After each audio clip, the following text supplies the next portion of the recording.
ربنا لا تزغ قلوبنا بعد إذ هديتنا وهب لنا من لدنك رحمة إنك أنت الوهاب আয় আল্লাহ তাআলা তুমি আমাকে হেদায়েতের পথে আননের পর আমার অন্তরকরণে তুমি বক্রতা সৃষ্টি করে দিও না, হেদায়েতের পথ থেকে তুমি আমারে দূরে সরাই দিও না। আয় আল্লাহ তাআলা তোমার চাইতে বড় রহমদাতা আমার জন্য আর কেউ নাই। নবীজি দোয়া করতেছিলেন, কাঁদতেছিলেন। আম্মা জান আয়েশা রাদিয়াল্লাহু তাআলা আনহা নবীজিকে প্রশ্ন করলেন, ইয়া রাসূলুল্লাহ, ইয়া হাবিবাল্লাহ, আল্লাহ রাব্বুল আলামিন আপনাকে মাকামে মাহমুদ দান করেছেন, আল্লাহ পাক আপনাকে কাউসার দান করেছেন, তারপরেও কেন আপনি হেদায়েতের জন্য কাঁদেন বুঝলাম না। আল্লাহ নবী বলেছেন, আয়েশা রে, প্রত্যেকটি মানুষের হেদায়েত যখন আল্লাহ রাব্বুল আলামিনের কুদরতি দুই আঙ্গুলের মাঝখানে থাকে, যেইভাবে ইচ্ছা তিনি ওইভাবে ঘোরাতে থাকেন।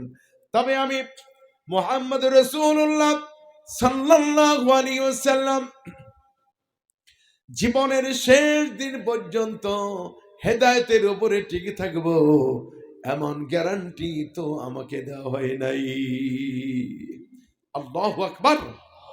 আল্লাহর নবী বিশ্বনবী মুহাম্মদ রাসূলুল্লাহ সাল্লাল্লাহু আলাইহি ওয়াসাল্লাম যদি শঙ্কিত থাকেন তাহলে আমাদের অবস্থা কোথায়?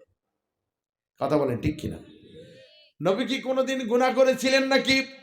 নাউযুবিল্লাহ, কখনো তিনি গুনাহ করেননি। নবীজির তওবা মানে আমাদেরকে তওবা শেখানো, ঠিক কিনা? জোরে বলেন ঠিক কিনা? হাদিস শরীফের ভিতরে এসেছে, আল্লাহর নবী বিশ্বনবী মুহাম্মদ রাসূলুল্লাহ সাল্লাল্লাহু আলাইহি ওয়াসাল্লাম প্রতিদিন 112 করে তওবা পড়েছেন। কয়বার? অন্য বর্ণনা এসেছে আল্লাহর নবী বিশ্বনবী 70 বার করে তওবা পড়েছেন। আর আমরা মানুষ, আমাদের চোখের দৃষ্টিতে গুনাহ, আমাদের চিন্তায় চেতনায় গুনাহ, আমাদের কাজ কারবারে গুনাহ, আমাদের লেনদেনে গুনাহ, আমাদের ব্যবসা বাণিজ্যে গুনাহ, আমাদের বিবাহ শাদীতে গুনাহ, আমাদের রাজনীতিতে গুনাহ আছে না নাই?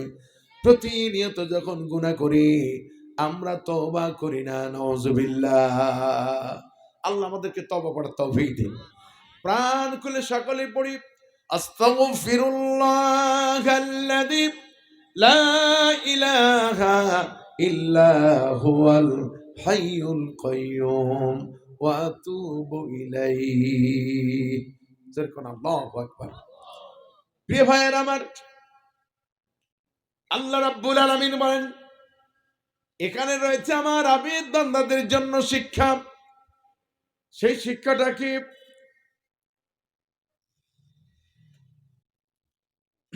ইন্না ফি হাযা লাবালাগাল লিকাওমিন আবিদিন ওয়া মা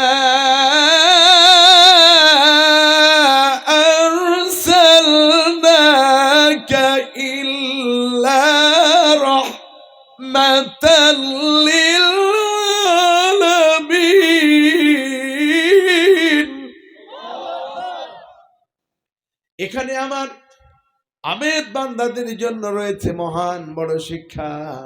আর শিক্ষাটা হলো, নবী আমি আপনাকে তাম পৃথিবীর সৃষ্টি জগতের জন্য রহমত স্বরূপ সৃষ্টি করেছি। সুবহানাল্লাহ। এরকম আল্লাহু আকবার।